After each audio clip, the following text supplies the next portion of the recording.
I lived through 9 months of hell. A stranger violated me and left me with a son my family couldn't accept. My father disowned me. I raised my child alone, broken and forgotten. But that child isn't my burden. He's my weapon for revenge. And now the man who vanished has dared to return. But this time, I'm no longer the girl who suffered. I'm the woman who will make him pay. It all started on my birthday. My stepsister Sophie gave me a drink. After that, everything became blurry. All I remember was spending the night with an exotic stranger. Weeks later, I found out I was pregnant. My world shattered. But what broke me more was my father. He didn't even listen to me. He believed Sophie, my stepsister, the one who ruined my life. He protected her. He screamed at me like I was a disgrace. How could you get pregnant and not know who the father is? Raphael could not believe it. His daughter, Amelia, was unmarried and pregnant. Worst of all, she was unable to explain anything. Her stepsister, Sophie, had always hated Amelia. She never missed a chance to humiliate her, to make her feel small. And on Amelia's 21st birthday, Sophie crossed a line that could never be uncrossed. Listen to me. You will this child, or you can get out of my house. Amelia's hands trembled, but her voice did not. No, I won't. This is my child, my choice. That one decision cost her everything. Her home, her family, her place in the world. She needed to find the man responsible for it. She replayed the events of her birthday night in her mind. She had drunk wine, spiked by Sophie. She remembered stumbling out. And then him, a stranger, charming, dangerous, irresistible. She remembered giving in. She remembered everything. But when she woke up the next morning, he was gone. No note, no name, nothing. What she did find was worse. A group of armed guards stormed into her room, along with a man in a very expensive suit. My name is Cortez. I'm an attorney. My client, he's already boarded his jet. He has a meeting overseas. Sign this NDA, stating that he won't attempt to defame or blackmail him. Amelia didn't even know the man's name, yet Mr. Cortez forced her to sign the NDA. Amelia's destiny was playing cruel games with her. Mr. Cortez had made her sign that NDA months ago. Now, she was sitting in his office again. Ironically, he was the only bridge that could connect her to her child's father. As usual, Mr. Cortez slid another contract in front of her. Miss Vera, my client would like to financially support your child. He's made sure to cover everything. An education stipend, the birth, after-school activities, and a living allowance. You just have to sign. The offer was way too generous. It made Amelia suspicious. What's the catch? If at any point in the next 18 years, my client would like to be present in your child's life, you must agree to grant immediate shared custody. And you, along with the child. Amelia's heart stopped for a moment. He had vanished without a word. Now, he wanted a door left open into her life forever. She signed the contract, not out of trust, not out of hope, but out of defiance. If he ever returned, she'd make sure he regretted it. Who was this mystery man? Why did he want to stay connected with Amelia? Why was he watching from the sidelines instead of showing up? Did Amelia just give him the right to walk back into her life whenever he chose? Part of Amelia thought her child's father would show up the day she gave birth to their healthy baby boy, Max Rivera. I mean, he was paying the hospital bills, right? So he had to know the time had come, but he never appeared. In fact, 6 years passed in the blink of an eye, and Max's father never made a single attempt to contact Amelia. And, well, that was fine by Amelia, because she gradually forgot about him with time and settled into a simple but sweet existence with her son, who is now 5 years old, and really, the center of her universe. Even though her father had cut her off, she remained in Miami to work on healing her relationship with her family for Max's sake. Over those 6 years, she worked hard to juggle single motherhood with college. She graduated with her degree in modern languages and landed an impressive internship with Miami's Council of Foreign Affairs. With Max's living stipend and her work as a translator, she managed to afford a small apartment for their little family of 2. The building was a bit run down, and the landlords, well, they rarely fixed anything, but they made it home nonetheless. Amelia came home from her internship, excused the babysitter who had picked up Max from school, and smiled when she saw Max's cute, serious face on the couch. He was concentrating on his favorite TV network, CNN. Amelia shook her head, both proud and stumped to have mothered the only child who would watch a report on U.S. military spending. For fun. She tossed a throw pillow at him, and he lit up. Mom, why don't we switch to something more age-appropriate? News is appropriate for your age. I meant for your age, smarty pants.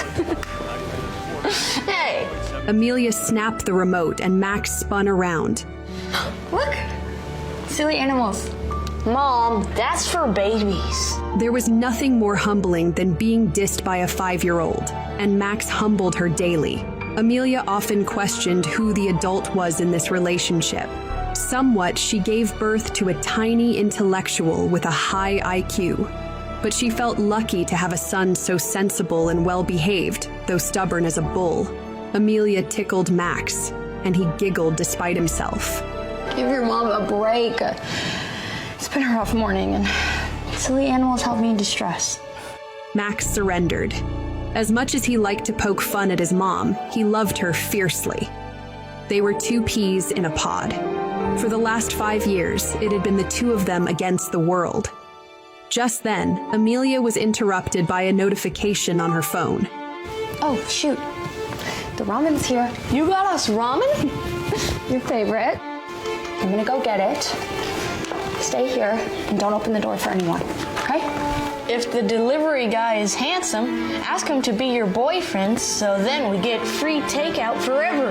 Max was obsessed with 2 things, food and his mother's love life, the latter of which didn't exist. But she didn't have another moment to reflect on her lack of romantic action, because in that moment,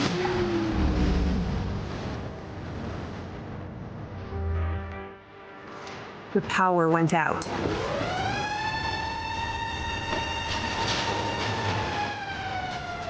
No.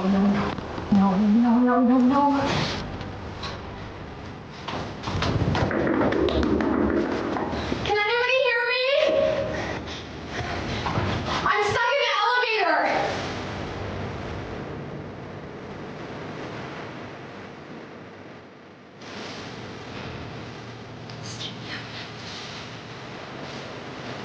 Hello? 10 minutes later, Amelia was still waiting, and she was worried Max might think something had happened.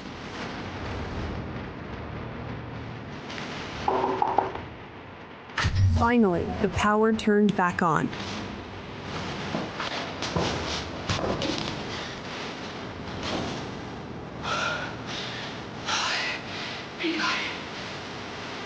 The second she was out, she sprinted back to her apartment. Max, baby, I'm so sorry. The elevator broke, but I'm back. She felt her stomach drop when there was no sign of him. Max! Amelia looked in Max's bedroom, the bathroom, and the kitchen. She even ransacked the closets. Max? Max, this is a joke. It isn't funny. He was nowhere to be seen or heard. A bad feeling shot through her bones.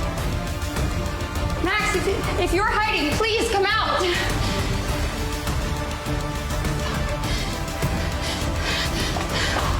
Amelia ran into the hallway and bumped into her neighbor.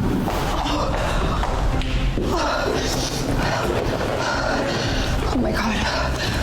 Wanda, I'm so sorry. Have you seen Max anywhere? Well, I just saw him get into a black car out front. But I assumed you were with him. Thank you. Fearing her son had been abducted, she bolted out of the building. When she reached the street, a row of 4 black luxury cars were parked outside her building. Their windows were tinted too dark to see inside, so she ran up to one and banged on the car. Max, baby, are you in there? It's okay, Mr. Vera. He's with us. Mr. Cortez, where is my son? He's safe, Mr. Vera. I promise. Miss, step back. We can't tell you to approach it too. Calm down. Calm down. You can't just take my child.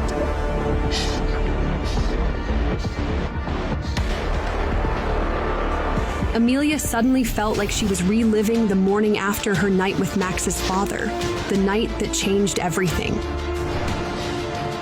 Except now, it wasn't her own life she cared about. It was Max's. What is this about?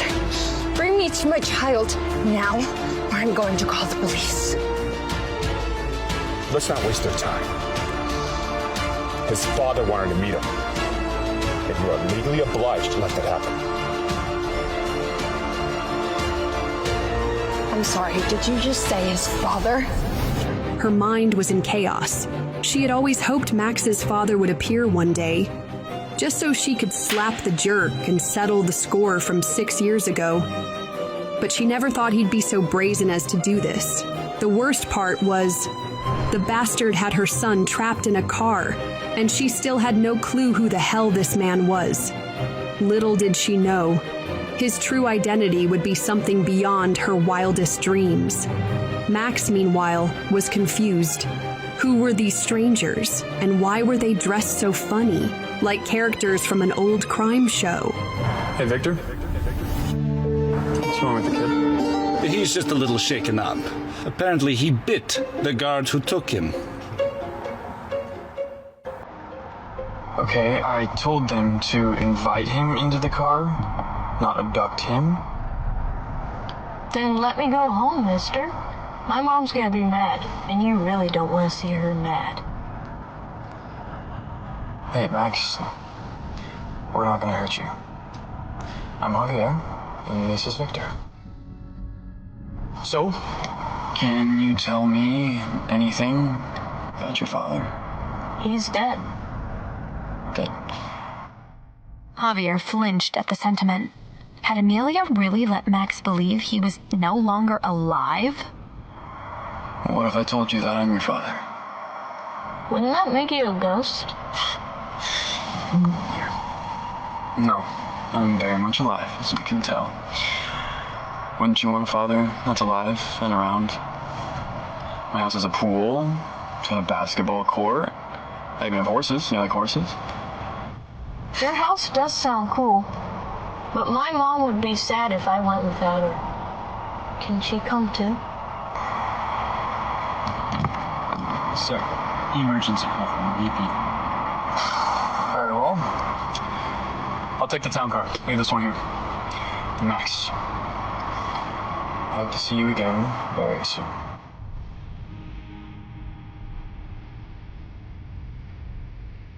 A flash of emotion crossed Javier's face as he left, but it disappeared as quickly as he did.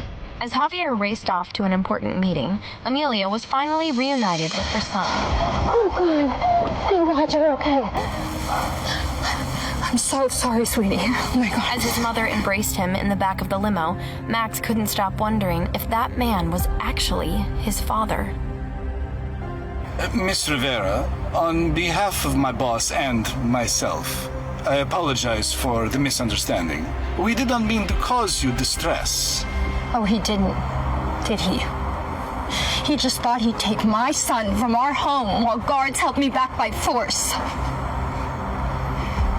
Where is he now? Unfortunately, my boss had to attend to a very important business meeting. But he has invited you and Max to his estate for dinner. We'll go there now, if you'll allow it. Any chance to tell this man off was exactly what Amelia needed. I will absolutely be joining your boss for dinner. Tell him we can't wait. Amelia hadn't expected a mansion this grand. She knew the man was rich, but this, it was another world. A butler greeted them and led them to their room. Max, exhausted, fell asleep the moment he hit the bed. Moments later, the butler returned with a silk dress, elegant and expensive. Amelia hesitated. What was this? A gift? A command? Still, she needed answers. She needed to see him. She changed. Tonight, she would confront the man who turned her life upside down and walk away with Max. At least, that was her plan. But fate had something entirely different in store. Amelia was glad. She didn't need him hearing her confront the man she'd waited years to tell off.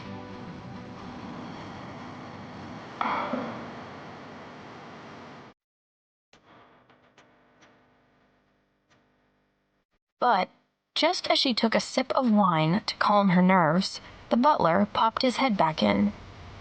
My master is otherwise engaged. He will be joining you shortly. Amelia could hardly be surprised. Of course he'd make her wait. Just like he made her wait all afternoon for this dinner.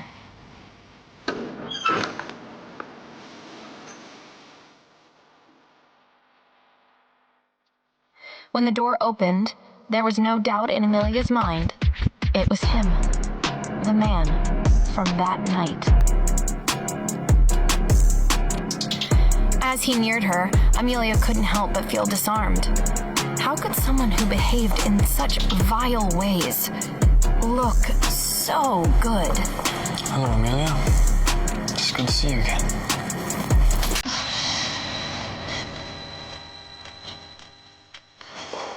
Guards rushed in. Let go of me! Javier felt at his bloody lip. Royal Highness, are you alright? I'm fine. Hey, she's fine. Leave us. But Your Majesty, any threats to the crown? I said leave us. The guards hesitated but backed off, releasing Amelia, but Amelia wasn't past her anger. Who the hell are you? And why do those guards call you Your Highness? Why the hell do you have guards?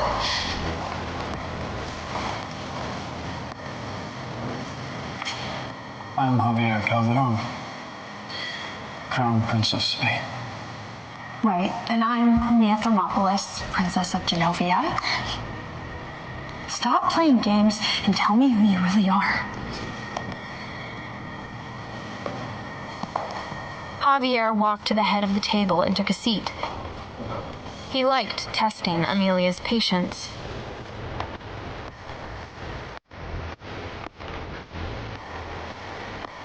You have a phone, no? Google me.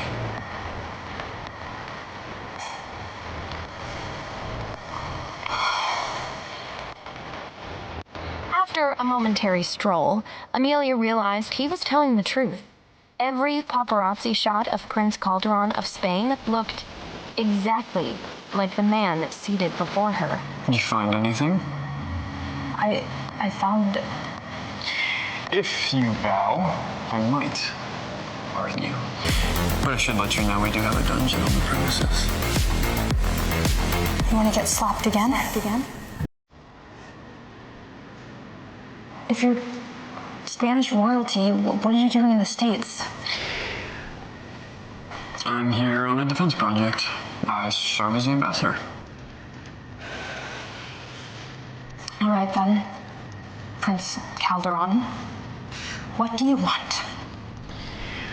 Well, first...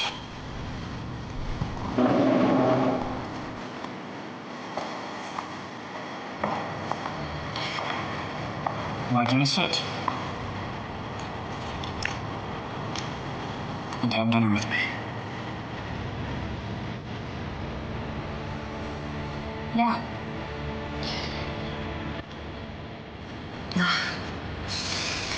And then what? Like my son, he should be living here with me.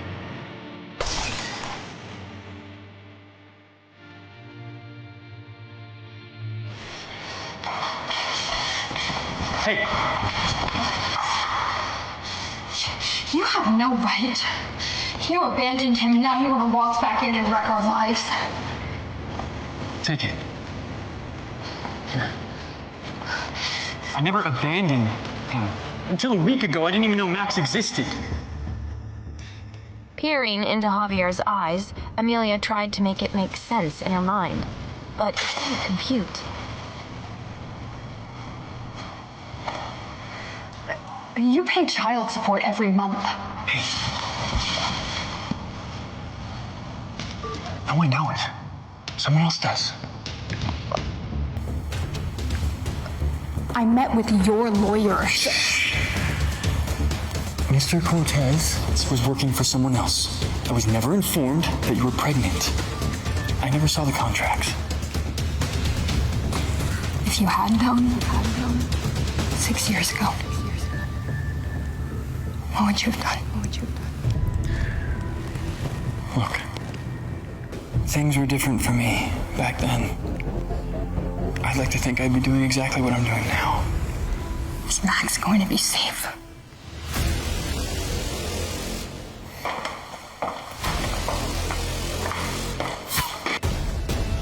Javier knew the truth. Being a royal came with its risks. But for now, he had to keep it to himself. Yes. Just then, the butler entered. Amelia didn't trust him, but he indeed was royalty. Why had Mr. Cortez lied all these years ago? Who was he protecting? Was Javier really a father, or a trap waiting to close in? Crown Prince Calderon. Please.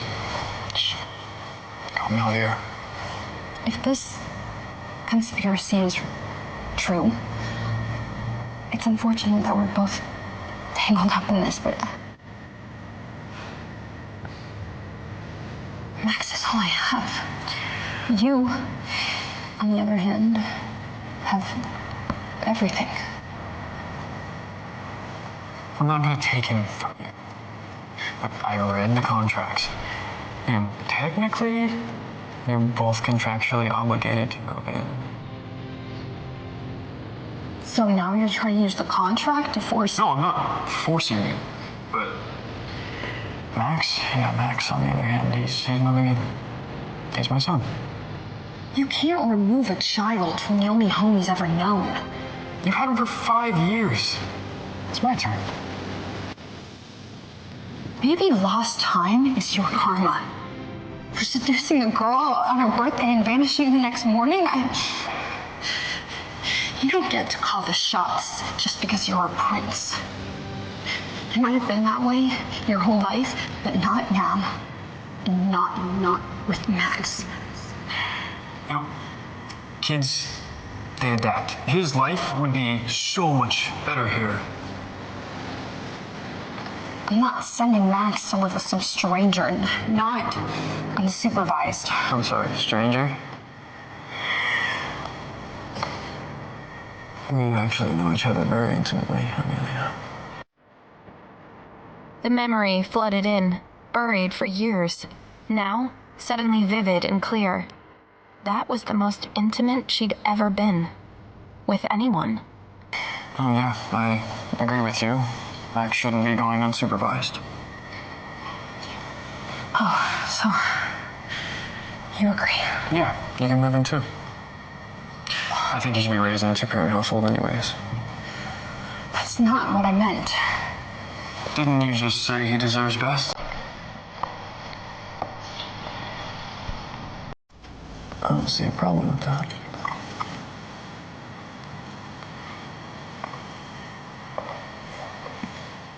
Amelia's mind raced. Yes, she had agreed to share custody, but how could she leave Max with Javier? He didn't know what it meant to be a father.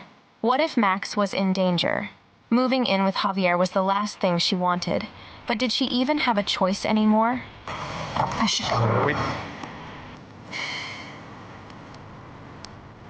You can have your own way. But nobody can know that I'm Max's father. For his own safety, I have people after me. You don't have to explain. I understand.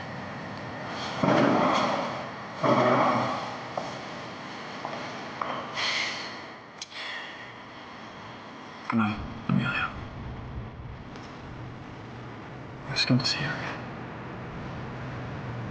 Amelia couldn't shake the feeling that there was more to Javier than she knew. Although she decided to stay for Max, she was skeptical. Amelia was working with her favorite coworker, Faith, in the Foreign Affairs Department, when she received yet another surprise. They were expecting Mexico's prime minister, but Charles entered with him. Charles Dawson, once the love of her life.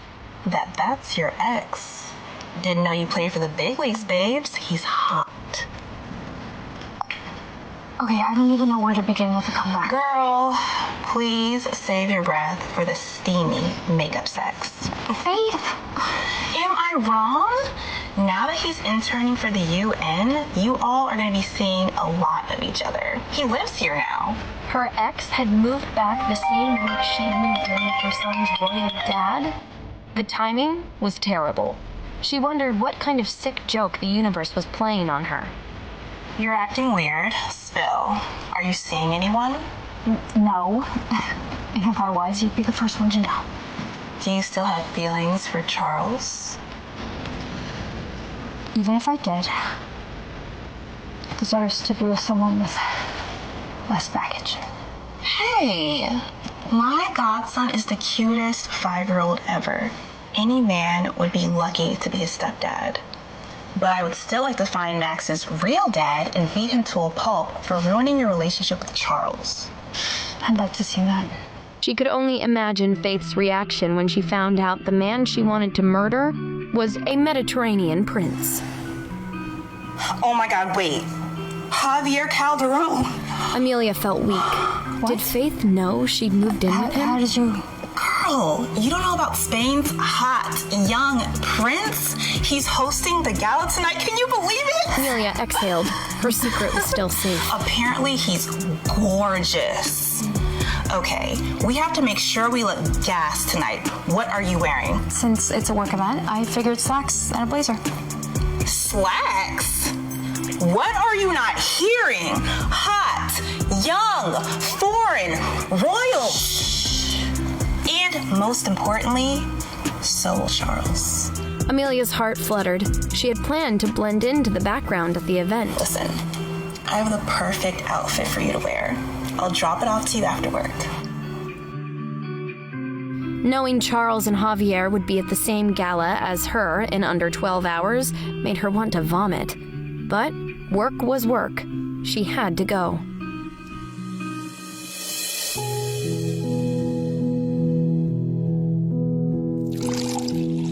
Faith hadn't lied. The dress was perfect for Amelia. Though it showed more than she was used to, she felt surprisingly confident. What would Charles think? She wondered, eyes scanning the room. But she couldn't find him. Suddenly, the host of the evening tapped at his glass. Attention, everyone. The prince is here.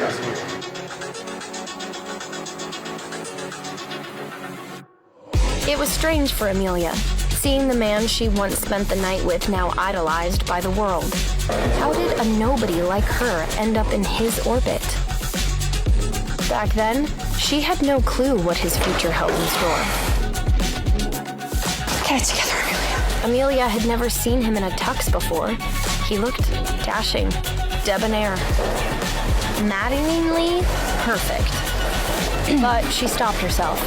Even if she was living at his place, there was no way they'd ever be together. Oh my God.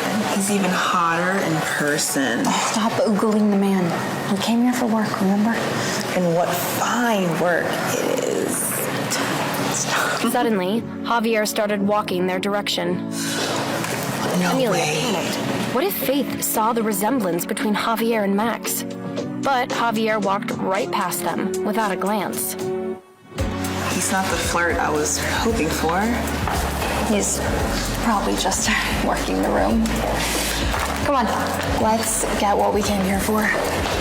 Possible suitor. Sometimes I can't believe you went to Harvard.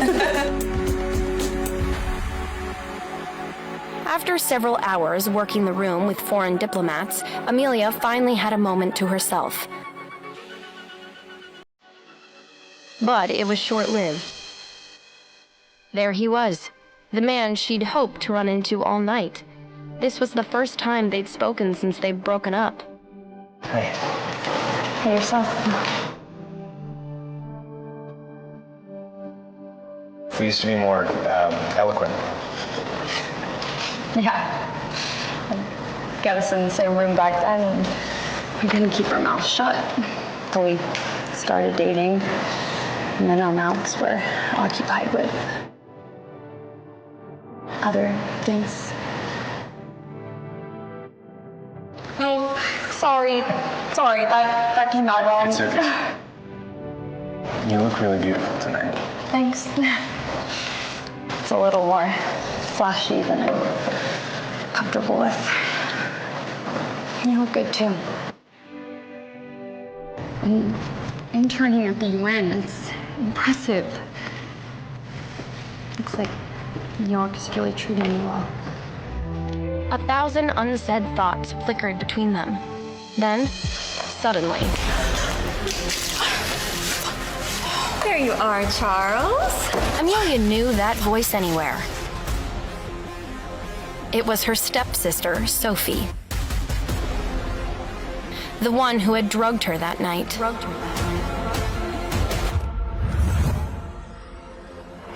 Well, look what the cat dragged in. Amelia could faint. Questions flooded her mind. Was this real? Was Charles dating her stepsister? To find out what happens next, download the Pocket FM app in the next 1 minute to get free access to the first 18 episodes of Royal Accident for free. Hurry before the offer disappears. Install Pocket FM and enjoy free episodes now.